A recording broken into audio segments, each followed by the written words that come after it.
Creatine is one of the most effective supplements for gaining muscle mass and strength. However, if not used correctly, it may not deliver the results you expect. Today, we'll uncover the 8 most common mistakes people make when using creatine and how you can avoid these errors to truly reap its incredible benefits. I'll give you a heads up that you should never make mistake number 4. Number 1, not drinking enough water. A common mistake when taking creatine is forgetting to increase your water intake. Creatine works in part by helping your muscle cells retain more water. This not only aids in muscle recovery after exercise, but also contributes to muscle volumization, which is great for those seeking more strength and size. If you're wondering why drinking more water is so crucial, here's the answer. Without sufficient water, your body cannot effectively retain water, thereby negating the muscle volumization effect. Additionally, dehydration can lead to unwanted effects such as fatigue, headaches, and in extreme cases, more serious issues. Water acts as a fuel that helps everything function better in your body, especially when using creatine. But how much water should you drink each day? While the exact amount can vary depending on body weight, a good starting point is aiming for at least 3 liters of water per day for men and 2 liters for women. If you're exercising actively and using creatine, increasing this amount may be beneficial. Your body will thank you, and you'll enhance the benefits of creatine. Number 2, using the wrong dosage. One of the most common mistakes when taking creatine is not getting the dosage right. It's easy to think that taking more of the supplement is better. However, that's not how creatine works. To truly reap the benefits, you need to use the correct amount. Typically, it's recommended to start with a saturation phase, taking around 20 grams of creatine per day, divided into 4 doses of 5 grams each. You'll take this amount for 5 to 7 days. After this initial phase, you reduce to a maintenance dose of about 3 to 5 grams per day, once daily. We'll discuss this saturation phase in more detail later. The correct dosage helps the body improve creatine storage without wastage or unnecessary side effects. Taking too much creatine beyond the recommended amount may not provide additional benefits and could lead to discomfort such as bloating or digestive issues. Taking too little might mean you're not giving your body enough to see any changes or improvements, such as increased muscle volume or definition. It's crucial to find the right balance for your body. If you're just starting, follow the dosage recommendations on your supplement or consult a healthcare professional for personalized advice.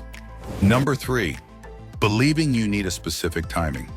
A common misconception about creatine supplementation is thinking there's a specific time of day to take it for maximum effects.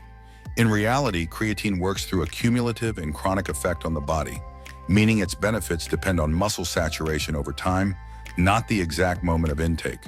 This is different from pre-workout supplements and proteins, which many consume at strategic times to optimize performance or recovery. Creatine enhances the muscle's ability to produce energy during high-intensity, short-duration activities, regardless of whether it's consumed before or after a workout or even on rest days. What truly matters is maintaining consistent creatine intake to ensure muscles are saturated and ready to perform at their best when needed.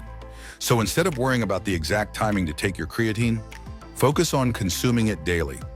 Did you know a like goes a long way?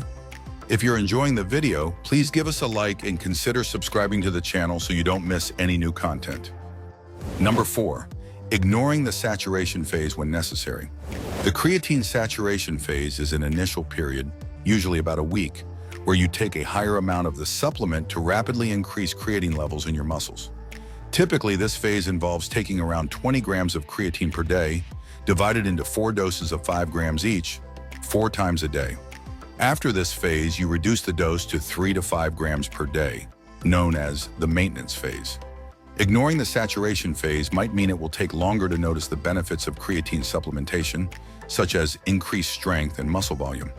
While this phase isn't strictly necessary for everyone, it can be useful for athletes who want to see faster results. It's important to understand that the saturation phase isn't mandatory, but can be an effective way to saturate your muscles more quickly. If you skip this step, you can still achieve full muscle saturation with creatine. It will just take a bit longer. Number 5, expecting instant results.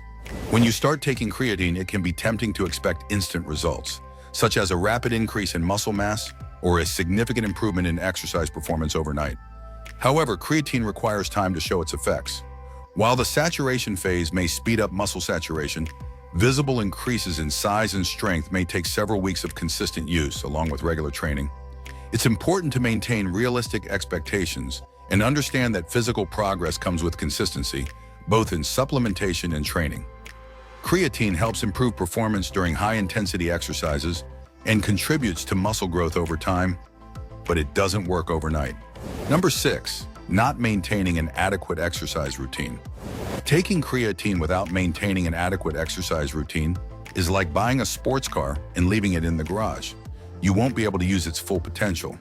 Creatine alone can offer some benefits, such as a slight increase in high-intensity exercise capacity. But the true benefits, like increased muscle mass and strength, are only achieved when you combine supplementation with regular, proper exercise. To maximize the effects of creatine, it's crucial to follow a consistent training program that includes strength and resistance exercises. Creatine shows its true value when you push yourself to the limit during workouts, allowing you to lift a bit more weight or complete that last repetition that previously seemed impossible. Without exercise stimulus, muscles have no reason to grow and strengthen, regardless of how much supplement you consume. Number 7, disregarding healthy eating. Taking creatine without paying attention to your diet is another serious mistake. Creatine is a powerful supplement, but it doesn't replace the nutrients and energy you get from a healthy, balanced diet. For creatine to work effectively, your body needs a solid nutritional foundation, including high-quality proteins, complex carbohydrates, healthy fats, vitamins, and minerals. Proteins are essential for repairing and building muscle, especially after intense workouts. Complex carbohydrates provide the necessary energy for your workouts and aid in muscle recovery. Healthy fats are important for overall health and support hormone production, which also affects muscle growth. Vitamins and minerals, in turn, play various crucial roles in the body, including optimizing creatine metabolism and improving muscle health. Ignoring the importance of a healthy diet while taking creatine can limit your results. There's no magical supplement that can compensate for a poor diet. To maximize the benefits of creatine and see significant improvements in strength and muscle mass, it's very important to maintain a rich and balanced diet that meets your body's needs. Number 8, stopping use abruptly and without guidance. Discontinuing creatine use abruptly without following proper guidance can lead to a drop in creatine levels within your muscles, potentially affecting your workout performance and muscle maintenance. When you decide to stop taking creatine, it's important to do so gradually to allow your body to adjust its creatine levels naturally. Creatine is stored in the muscles, and your body becomes accustomed to a certain level of saturation that aids in exercise performance. If you stop suddenly, your body may take some time to adapt to the change, resulting in a feeling of decreased strength or reduced physical performance. This doesn't mean you'll immediately lose the muscle mass you've gained, but you may notice a difference in your ability to perform workouts as intensely as before. To avoid this issue, consider gradually reducing the dose of creatine rather than stopping it all at once. Additionally, it's always a good idea to consult a healthcare professional or sports nutritionist before making significant changes to your supplementation. They can provide personalized guidance based on your specific needs, ensuring you maintain the benefits you've gained safely. Bonus: the importance of proper hydration and rest to maximize your gains. While creatine helps boost your performance and muscle growth, staying well hydrated and ensuring adequate rest are essential pillars for optimizing results. Hydration not only affects your ability to exercise, but also impacts muscle recovery, organ functionality, and even mental concentration. A good rule of thumb is to drink at least 8 glasses of water per day, adjusting as needed based on workout intensity and climate. Regarding rest, sleep is when most muscle recovery and growth occur. During sleep, your body releases important hormones like growth hormone, which are crucial for muscle recovery and growth. Aim for 7 to 9 hours of quality sleep per night to improve in sports and physical health. I recommend you watch this other video we made about creatine.